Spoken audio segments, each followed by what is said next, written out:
Quero ler com vocês o capítulo 6 de João, Evangelho de João, capítulo 6. É o texto sobre a multiplicação dos pães.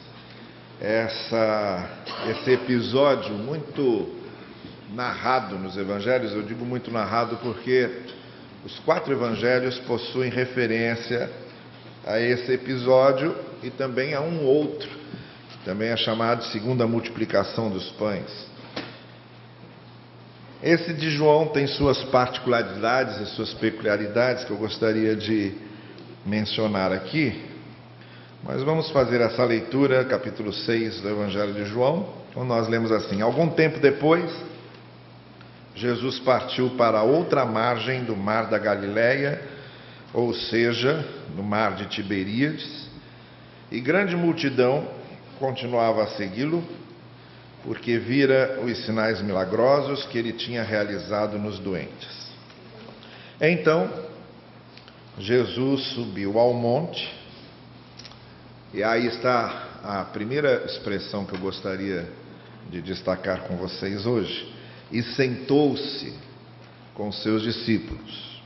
E sentou-se com seus discípulos. Estava próxima a festa judaica da Páscoa. Levantando os olhos e vendo uma grande multidão que se aproximava, Jesus disse a Filipe: Onde compraremos pão para esse povo comer? Fez essa pergunta apenas para pô-lo à prova. Esta é a segunda expressão que eu gostaria de chamar a sua atenção. Fez essa pergunta apenas para pô-lo à prova, pois já tinha em mente o que ia fazer. Filipe lhe respondeu: 200 denários não comprariam pão suficiente para que cada um recebesse um pedaço. O denário era a gratificação que se dava a um trabalhador por um dia de trabalho, que ele está querendo dizer aqui que nem 200 dias de trabalho seguidos seriam suficientes para comprar pão para aquela gente toda. Outro discípulo, André, irmão de Simão Pedro, tomou a palavra. Aqui está um rapaz com 5 pães de cevada e 2 peixinhos, mas o que é isto para tanta gente? Disse Jesus: Mandem o povo assentar-se. Essa é a terceira expressão que eu gostaria de destacar com vocês hoje. Mandem o povo assentar-se. Havia muita grama naquele lugar e todos se assentaram.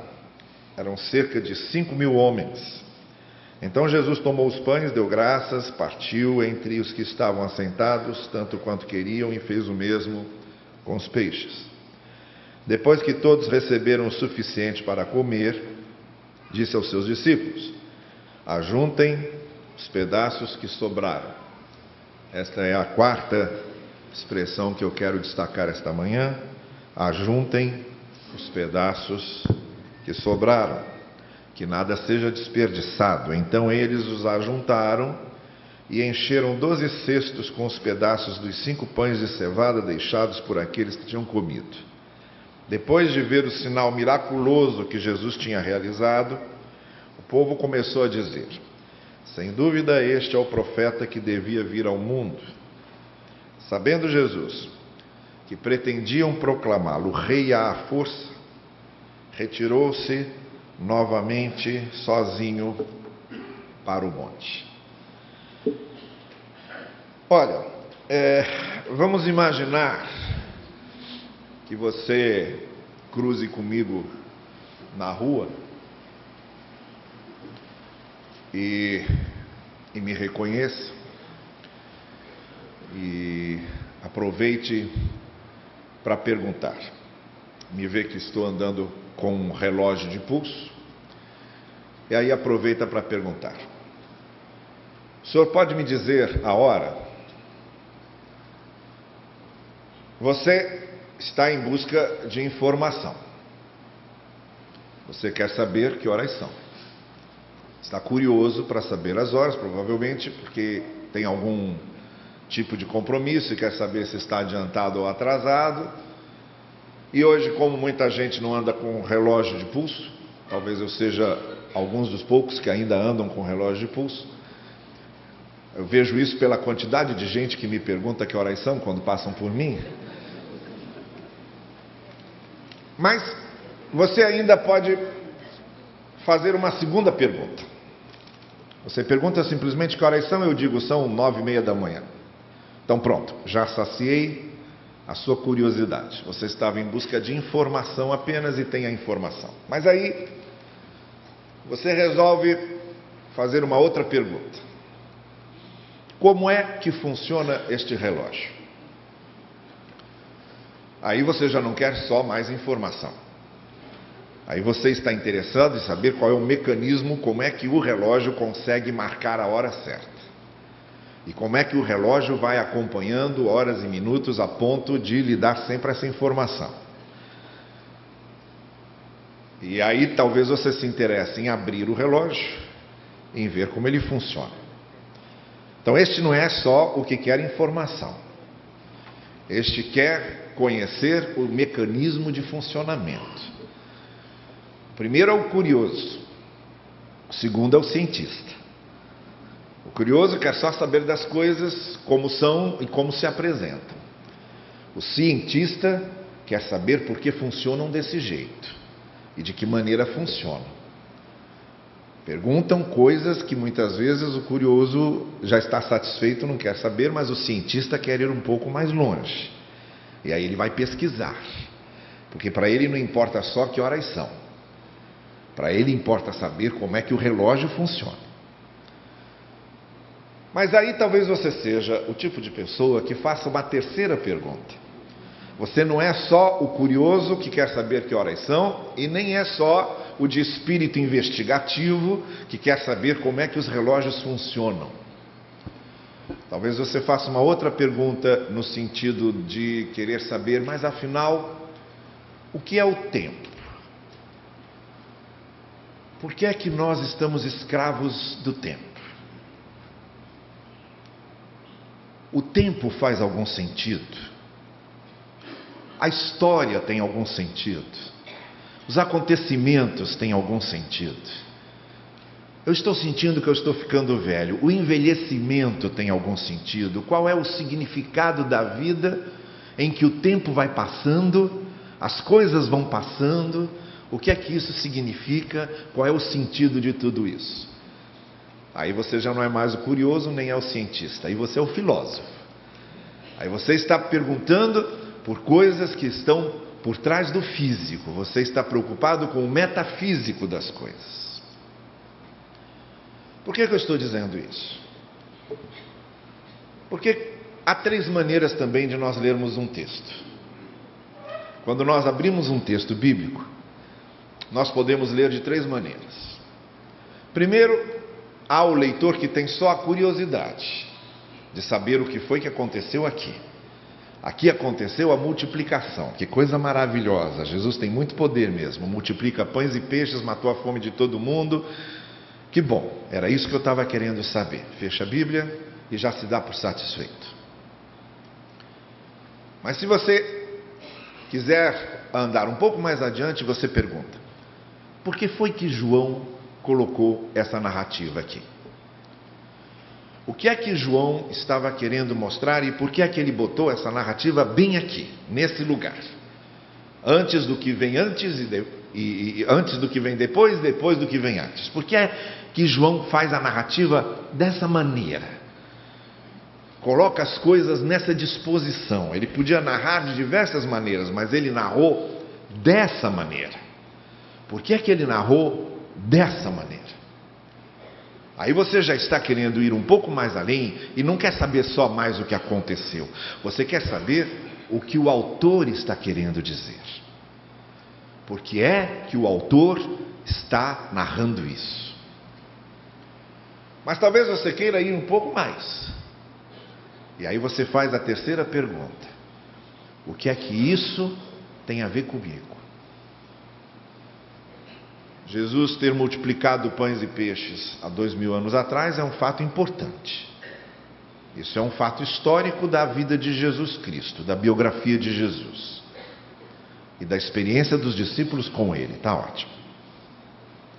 João colocou isso aqui porque o objetivo de João era mostrar aos seus leitores que Jesus é o Filho de Deus. Então, ele selecionou alguns milagres que Jesus fez, selecionou alguns discursos de Jesus, enfileirou-os de uma forma muito propícia para ele, visando o que o seu público leitor precisava saber, e ele escreveu isso aqui para mostrar que Jesus era o Filho de Deus encarnado, como ele começa dizendo logo no primeiro capítulo. Mas o que é que isso tem a ver comigo? E aí eu faço a terceira pergunta: o que é que esse texto tem a ver com a minha vida? Aí quando eu chego nessa terceira pergunta, há um leque de maneiras de entender como é que esse texto tem a ver com a minha vida. Um leque de maneiras. É por isso que você pode juntar 15 pregadores leem esse mesmo texto, e você de repente vai ter 15 mensagens diferentes, 15 reflexões diferentes e 15 conclusões diferentes sobre o que esse texto tem a ver com a minha vida. Uma coisa que me dá muito prazer com um pregador, por exemplo, é abrir um texto, ler um texto, e enquanto eu estou falando sobre um texto, me faz muito bem com o pregador causar o seguinte impacto na sua vida: você olhar para aquele texto e dizer: puxa vida, eu já li esse texto tantas vezes e não vi nada disso que esse pregador está dizendo aí. Isso me faz muito bem quando eu sinto que eu estou fazendo isso, porque se eu estivesse só repetindo o que todos os pregadores dizem, eu não estaria contribuindo com nada novo. O que é que esse texto tem a ver comigo? E para que isto aqui fique alguma coisa bastante singular, para que você não tenha vindo aqui à toa só para cantar e depois ir embora para casa, mas que você saia daqui com uma reflexão específica e especial. Esta manhã nós vamos tentar descobrir o que esse texto tem a ver conosco do seguinte ponto de vista: não importa o que Jesus fez, não importa o milagre em si, não importa o fenômeno que está sendo narrado aqui em si. O que importa aqui, agora, para o que nós queremos saber, é o encadeamento desses acontecimentos e o que está por trás dessas linhas. O que está na construção dos diálogos. O que está na montagem do episódio. Por isso que eu fiz questão de, durante a leitura, mostrar para vocês quais são as expressões que eu vou destacar aqui hoje com vocês. As 4 expressões que precisam responder alguma coisa. E o que essas 4 expressões precisam responder hoje pela manhã? O que eu estou querendo que essas 4 expressões respondam hoje pela manhã é: não importa muito o que Jesus faça na minha vida, em termos de episódios, mas o que importa é de que maneira esses episódios que Jesus provoca na minha vida têm a ver com o meu relacionamento com Ele. De que maneira o meu viver como discípulo de Jesus, aqui nós temos um conjunto de discípulos que participaram com Jesus desse episódio. Eram seus discípulos que estavam lá com ele. Bem, nós nos julgamos discípulos de Jesus. Então eu posso me perguntar, o que foi que aqueles discípulos aprenderam, que eu também posso aprender como discípulo, mas não exatamente o que tem a ver com o acontecimento em si, mas com a preparação do acontecimento. Com as entrelinhas do acontecimento, com os entrecortes do acontecimento. É isso que me convém agora perguntar.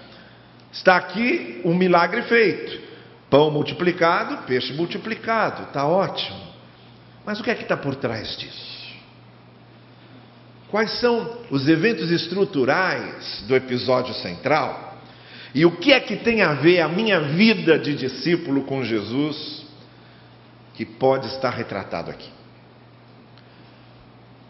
Podemos começar dizendo que o que Jesus queria ali com seus discípulos era muito mais do que multiplicar pães e peixes. Multiplicar pães e peixes seria uma desculpa apenas.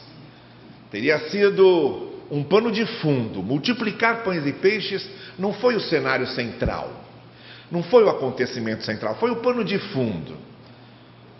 Foi apenas a ocasião, foi apenas a oportunidade.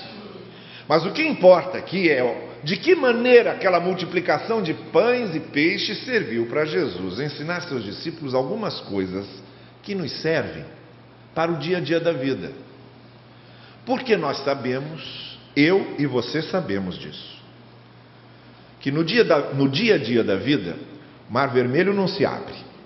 Você pode ir para a praia de Copacabana, levar um bastão para lá e ficar igual Moisés, batendo aquele bastão na areia o tempo todo, que o mar não vai se abrir. Pode ter certeza disso, não vai se abrir. Nós sabemos que no dia a dia da nossa vida, os mortos não ressuscitam. Você pode ir para o cemitério no dia 2 de novembro, já passou. Deixa para o dia 2 de novembro do ano que vem para você se preparar melhor. Você vai para o cemitério no dia 2 de novembro, fica diante de um túmulo de qualquer pessoa, diga uma pessoa, Aníbal, e começa a gritar lá de fora, Aníbal, vem para fora. Pode gritar à vontade, pode gritar até ficar rouco, o Aníbal não vai sair. Nós sabemos que o Aníbal não vai sair. Nós não temos exatamente a preocupação de replicar os episódios na nossa vida diária, porque a nossa vida diária possui instrumentalizações muito diferentes do que o que está narrado aqui, com outros propósitos do que Jesus Cristo fez. A multiplicação dos pães e dos peixes é apenas um pano de fundo. O que nos interessa mesmo é saber o que é que nos serve para a vida diária. O que é que serve para mim amanhã, quando eu chegar no meu trabalho, amanhã, quando eu sair de casa, amanhã, quando eu estiver realizando o que eu preciso realizar, no meu dia a dia. É isso que me interessa. Porque eu sei que no meu dia a dia, mortos não ressuscitam, mares não se abrem, pães não são multiplicados. Então, quais são as lições de Jesus para o meu dia a dia? Para as coisas reais e cotidianas com as quais eu lido. Quando eu pergunto isso, eu estou indo muito além da curiosidade. E estou indo muito além de simplesmente querer saber como é que as coisas funcionam.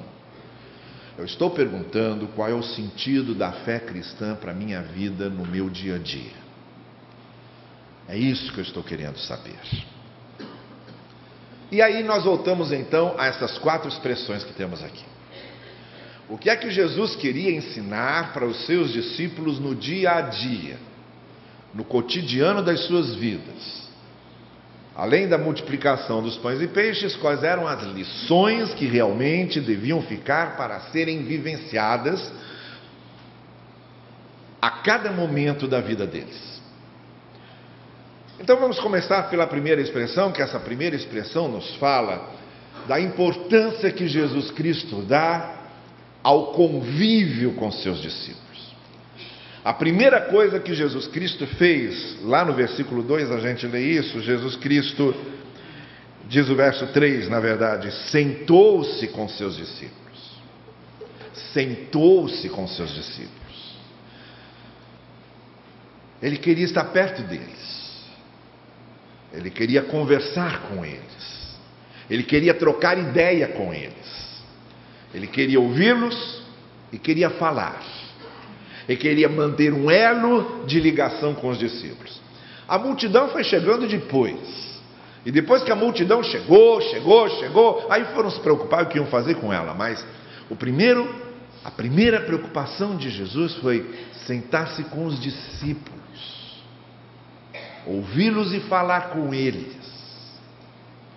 O que esse texto está nos passando de maneira muito concreta é que o grande interesse que Jesus tem conosco não é multiplicar pães e peixes, é conviver conosco, é que Ele faça parte da nossa experiência diária, das nossas decisões, das nossas dores, das nossas preocupações, das nossas alegrias.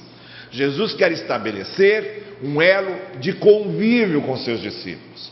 Por isso não adianta nada dizer que é discípulo de Jesus se você só vem à igreja e nos outros dias vive como se Deus nem existisse. Não adianta nada dizer que é discípulo de Jesus se você abre a palavra de Deus só no domingo e nos outros dias ela fica fechada sem que você nem se preocupe em ler mais nada. Não adianta nada dizer que é discípulo de Jesus se você ora apenas aqui, seguindo as orações públicas que são feitas aqui, e você não tem um momento sequer durante a semana de uma devoção pessoal com Ele. Não é isso que Jesus quer. A Jesus não interessa nem um pouco essa ligação institucional. O que Jesus se interessa é estabelecer laços de convívio conosco. A nossa devoção pessoal, diária e cotidiana. Que nós travemos com Ele elos de relacionamento. Ele, quando junta os seus discípulos, Ele quer sentar-se com seus discípulos. Quer falar com eles. A segunda expressão que temos aqui mostra que Jesus também quer nos provocar. E aí, quando a gente chega no versículo 6, a gente lê que Jesus, quando perguntou para Filipe onde nós vamos comprar pão para essa multidão toda que chegou aqui, João faz questão de dizer, fez essa pergunta para colocá-lo à prova, porque Jesus já sabia o que ele ia fazer.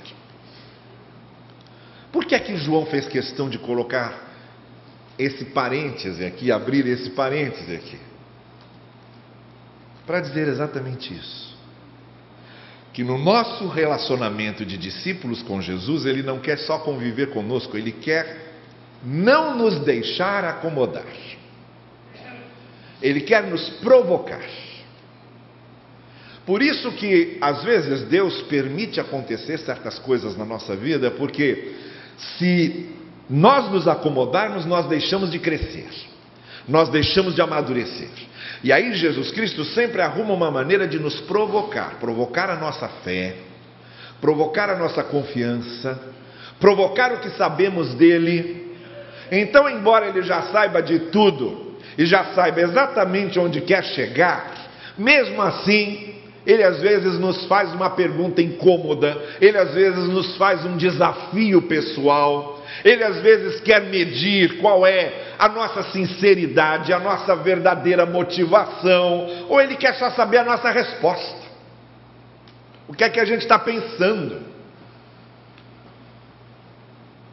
Faz parte do convívio do discípulo com Jesus ser provocado por ele. Por isso, não tenha medo das provocações de Jesus.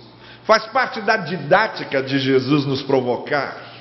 Às vezes, deixar-nos com a corda esticada ao máximo, como ele fez com aquela dona que foi pedir que a sua filha fosse curada. Chamou, mostrando a sua aflição, e a primeira reação de Jesus foi nem dar resposta. Fez que nem tinha ouvido. Aí ela fala mais alto. Ela não era judia. Ela era de Tiro e Sidom, ela era de fora do povo de Israel. Aí Jesus resolve dar a resposta, e a resposta que Jesus diz é: olha, eu vim primeiro para os filhos de Israel. Como se dissesse para ela: não é a sua hora agora. Você ainda não foi chamada ao palco. Não tenho nada para lhe dizer agora. Mas aí ela insistiu. E aí ela usa a figura dos pães que caem da mesa dos senhores, as migalhas dos pães, e os cachorrinhos se alimentam da mesa dos senhores. Quando Jesus Cristo diz: olha, eu não posso tirar o pão dos filhos e dar aos cachorrinhos, ela responde: mas os cachorrinhos comem é das migalhas que sobram. Como se ela dissesse para ele: olha, se o senhor tiver só migalhas, isso para mim já está ótimo. Só migalhas para mim já está ótimo. Jesus provocou-a, provocou a sua fé, provocou a sua capacidade de resistência. E ele sabia com quem ele estava mexendo. Não se engane, não. Ele sabia com quem ele estava mexendo. Pedro, que era o primeiro apóstolo sempre a aparecer na lista, primeira puxada que deu na corda dele, Pedro já entregou os pontos. Lembra disso? Os primeiros que vieram perguntar para Pedro se ele conhecia Jesus, uma esticadinha só na corda, nem esticou a corda tanto, foi só uma puxadinha. Deu uma puxadinha na corda, Pedro já se desesperou e já saiu entregando todo mundo, delação premiada para todo mundo, já foi entregando tudo. Aquela mulher não, aquela mulher resistiu, ela mostrou a que veio. Jesus quer saber se nós estamos dispostos a mostrar a que viemos. Jesus quer saber quem realmente somos e qual é realmente a intenção do coração. E quando Jesus quer saber qual é realmente a intenção do nosso coração, ele estica essa corda, ele provoca, porque ele quer discípulos que saibam o que vai do coração deles e não que sigam apenas uma grande multidão. Então faz parte do nosso relacionamento de discípulos com Jesus que ele queira estabelecer elos de convívio conosco, por isso ele se senta com os discípulos e queira saber o que realmente vai no nosso coração, qual é a nossa, o que é que realmente estamos interessados. E aí ele nos provoca e estica a corda para saber se a gente resiste. Vejam lá o que vocês podem fazer, disse Jesus para Filipe. Resolvam vocês. Resolvam vocês. A terceira expressão que aparece nesse texto nos mostra que Jesus não quer apenas elos de convívio, nem apenas quer provocar para saber o que é que realmente trazemos no coração. Mas a terceira expressão que aparece no verso 10, em que Jesus diz assim: mandem o povo se sentar. Responsabilizem-se por isso. Comecem a andar aí entre o povo e vai mandando a turma sentar. Façam vocês isso. O que Jesus quer, além de convívio e de provocação, Jesus quer participação. E a participação no sentido de que o que vocês podem fazer, eu vou deixar vocês fazerem. Isso a gente já tinha visto nesse mesmo Evangelho de João, lá na narrativa da transformação de água em vinho. Quando Jesus Cristo mandou que a turma lá enchesse as talhas d'água e trouxesse as talhas d'água ao mestre de cerimônias. Ele só fez o que eles não podiam fazer. Se vocês podem encher as talhas d'água, encham. Se vocês podem carregar as talhas d'água, carreguem. Mas agora, transformar água em vinho, eu sei que vocês não podem. Isso vocês deixem comigo. Mas participem. Vocês vão participar. Vocês têm o que vocês podem fazer. Vocês têm a contribuição que vocês podem dar. Vocês têm a parte que vocês podem ocupar.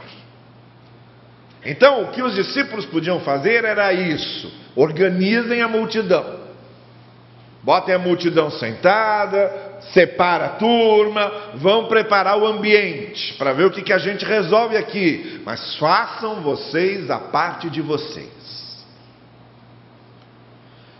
Como discípulos de Jesus, devemos estar sempre nos perguntando qual é a nossa parte. O que é que me cabe fazer? Como membro de uma igreja de Cristo, eu preciso estar sempre me perguntando qual é a minha parte. O que é que me cabe fazer? Como participante do reino de Deus, eu devo estar sempre me perguntando qual é a minha parte. O que é que me cabe fazer pelo reino? Porque Jesus quer um discipulado participativo e não apenas contemplativo. Não só virmos, sentarmos, assistirmos o culto, ouvirmos a mensagem, não só nos emocionarmos com os momentos de louvor e de adoração, não só sentirmos aqui o ambiente fraterno e familiar que a igreja pode nos transmitir. Eu não quero isso. Isso é pouco. Para a obra de Deus isso é muito pouco.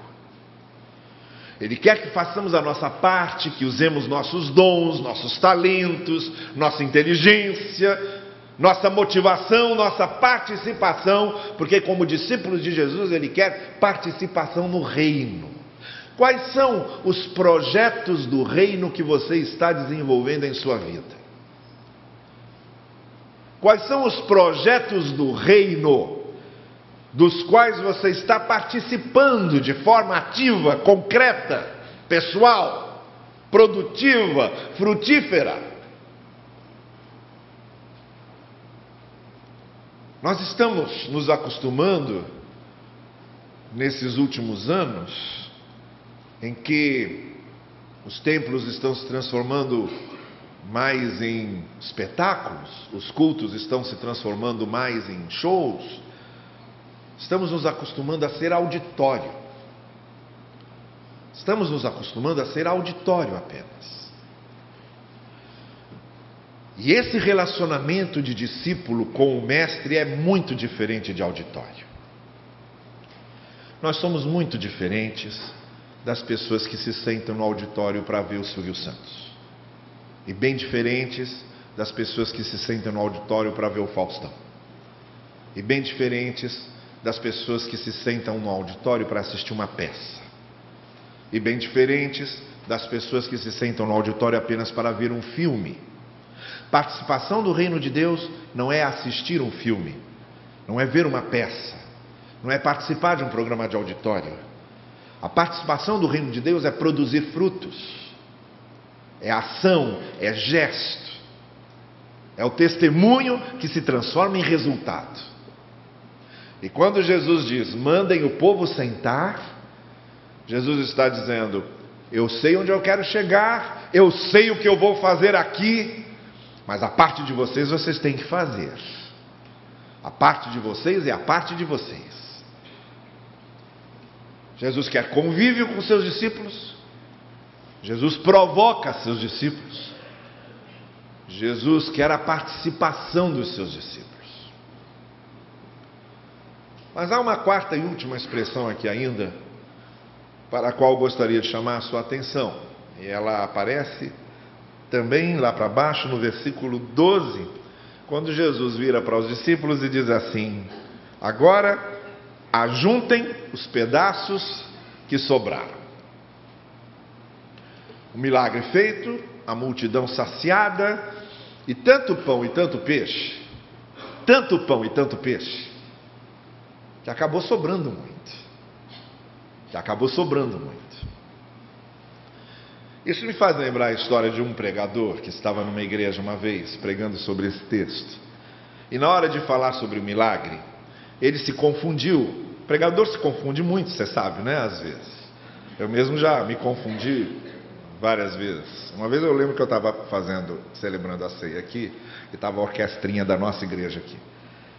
Aí eu lembro que eu disse assim, porque aquela multidão estava pedindo que em vez de libertar Jesus, libertassem Herodes. Bom, a maioria não riu é porque pensa mesmo que era Herodes. Não era Herodes, era Barrabás. Mas eu aqui dizendo, e estavam pedindo para que libertasse Herodes. Aí eu senti aquela vara de violino nas minhas costas. Aí quando eu olhei para trás, era minha filha, Laura, dizendo, Barrabás, Barrabás. Aí eu virei para o microfone e disse, eu sei, eu só estava testando o pessoal para ver se sabia. Ou como outro pregador que estava falando sobre o texto de Zaqueu na árvore, e ele dizia, e Jesus dizia, Jonas, desce da árvore, Jonas, desce da árvore. Então, o pregador estava falando sobre esse texto e se confundiu.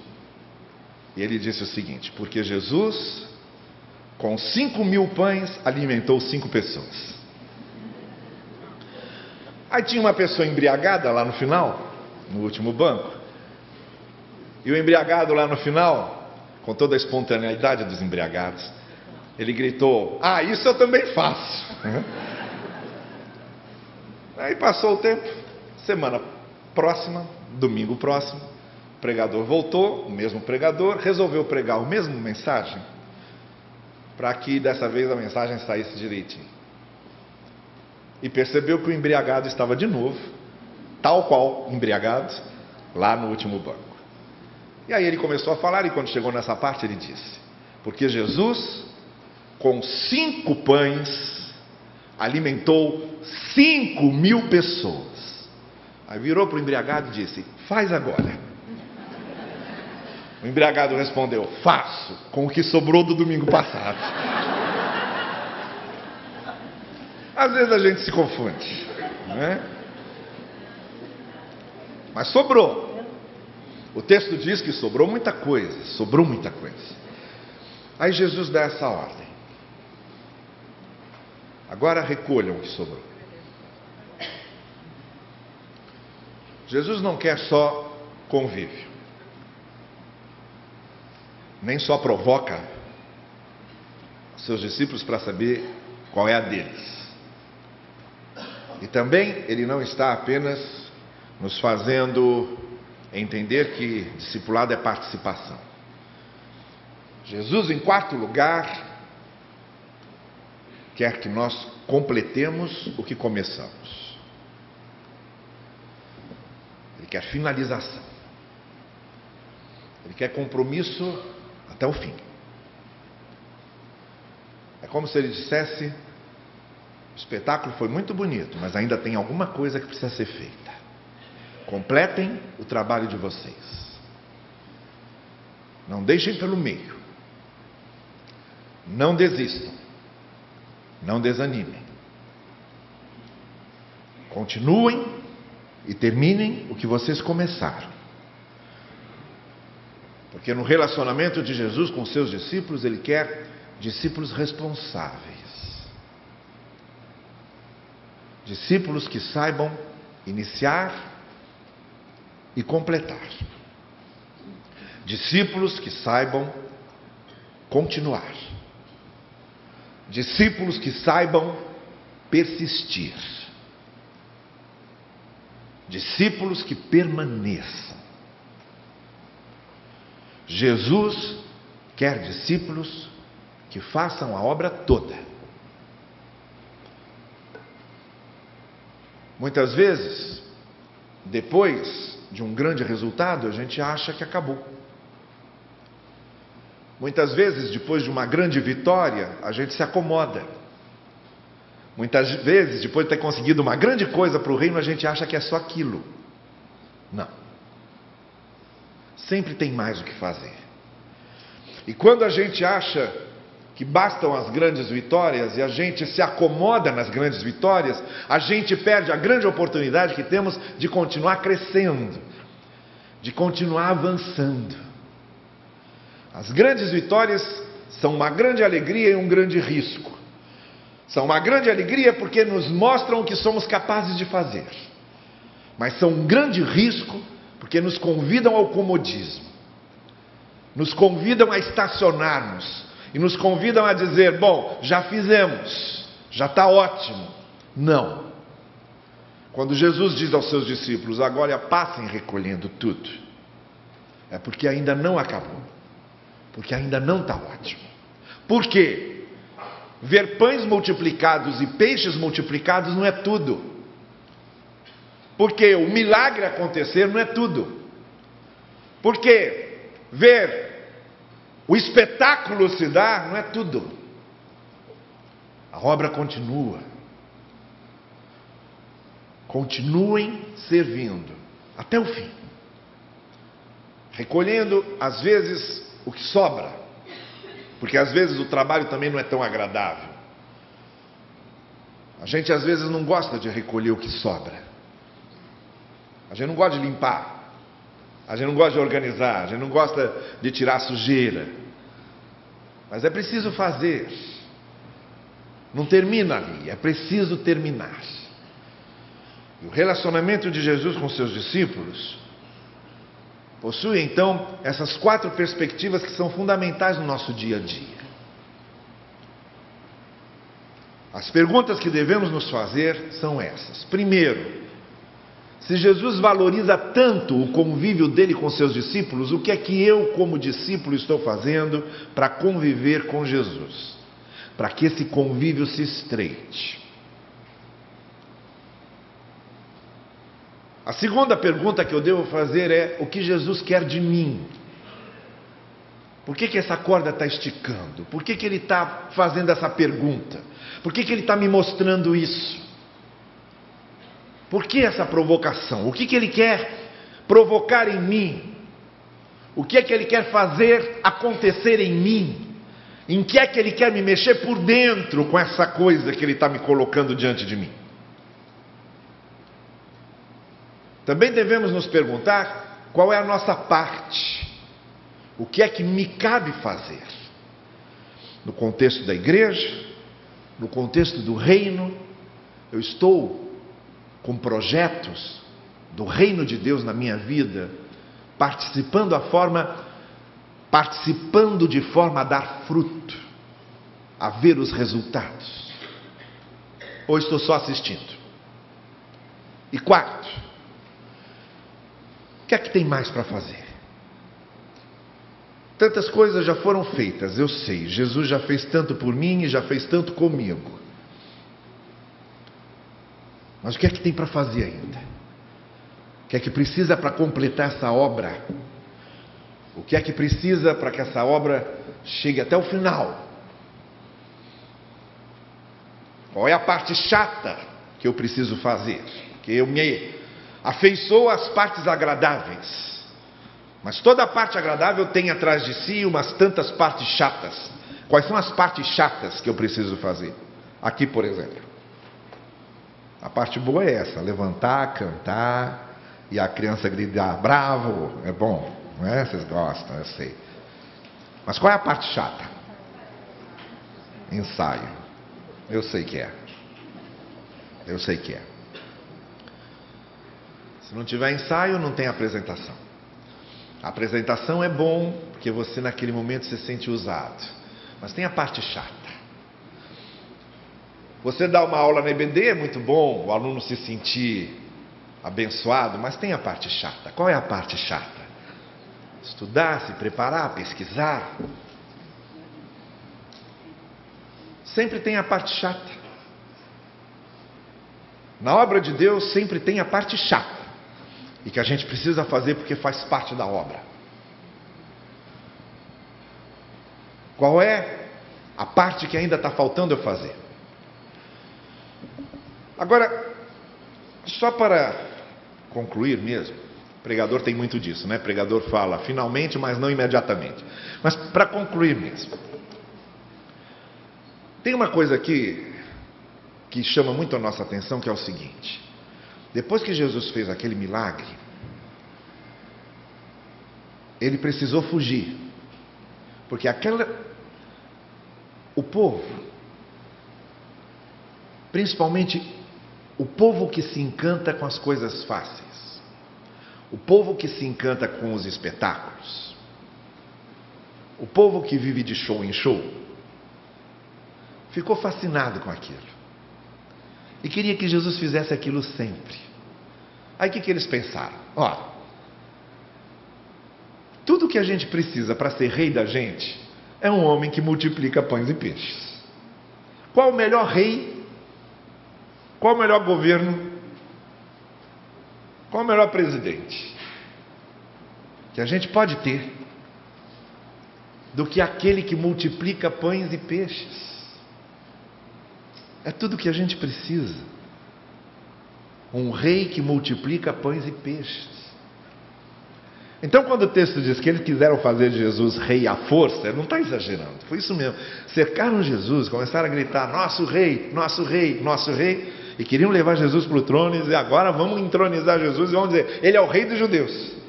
E aí vai tudo por conta.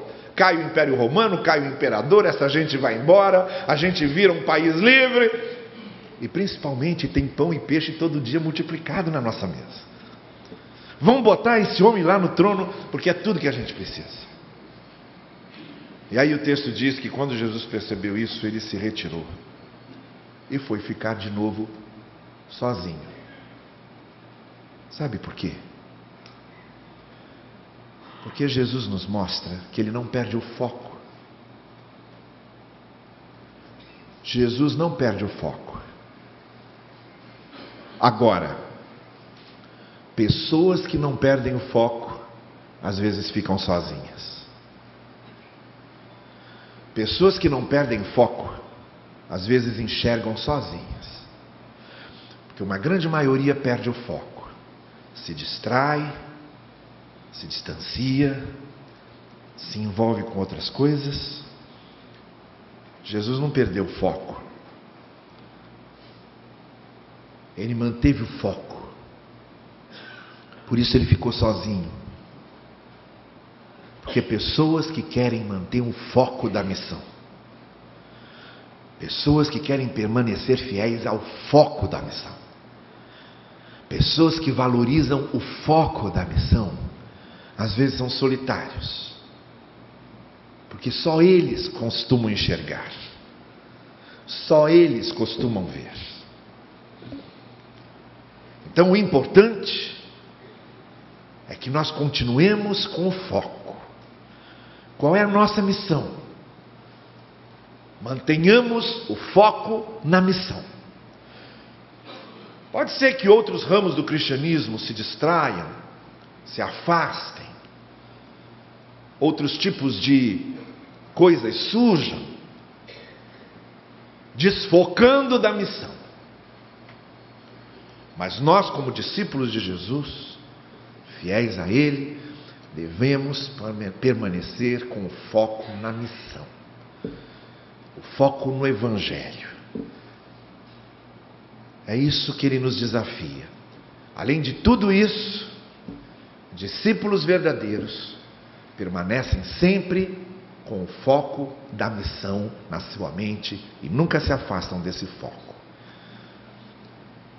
Que não sejam só aqueles, mas que eu e vocês possamos juntos ser esses discípulos que mantêm convívio com Jesus, que crescem nas provocações de Jesus, que participam e fazem a sua parte no reino. Nós, como discípulos, que também queremos completar a missão, fazer mesmo a parte chata.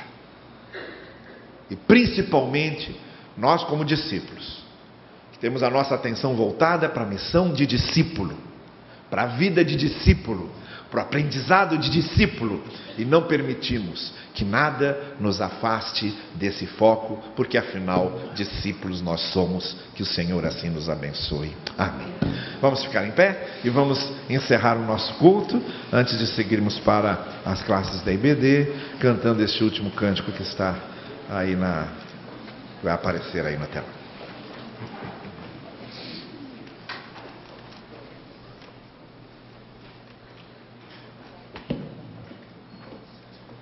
Graças ao Senhor, quando os verdes pastos eles estão, quando é farta a colheita.